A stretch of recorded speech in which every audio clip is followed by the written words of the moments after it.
Ratusan peserta yang terdiri dari perwakilan pelajar SMA se-Kabupaten Lahat, Ormas, LSM, dan juga partai politik ikut berpartisipasi dalam sosialisasi Pilkada 2018 dan Pemilu 2019.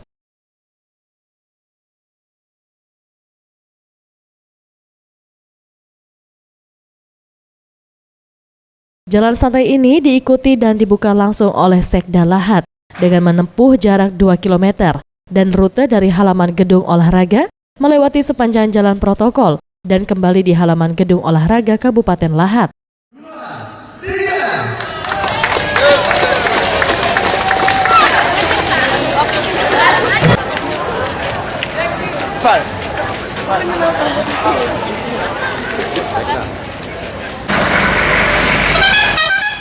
Sosialisasi ini sebagai salah satu upaya KPUD Kabupaten Lahat guna meningkatkan partisipasi masyarakat dalam pesta demokrasi Pilkada 2018 dan Pemilu 2019.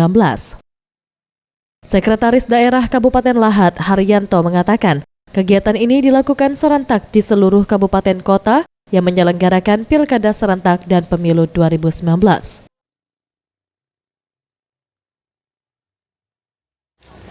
Ini kita kegiatan jalan santai dalam rangka pelaksanaan Pilkada dan juga Pemilu 2019 nanti, dan kegiatan ini dilaksanakan serentak di setiap kabupaten kota yang mengikuti Pilkada dan juga Pemilu 2019.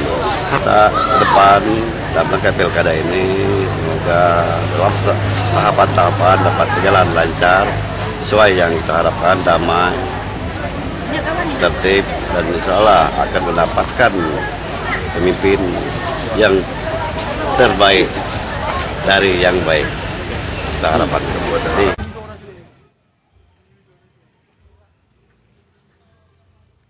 Dengan adanya sosialisasi ini, diharapkan tingkat golput khususnya di Kabupaten Lahat dapat berkurang dan kesadaran masyarakat untuk menggunakan hak pilihnya semakin meningkat.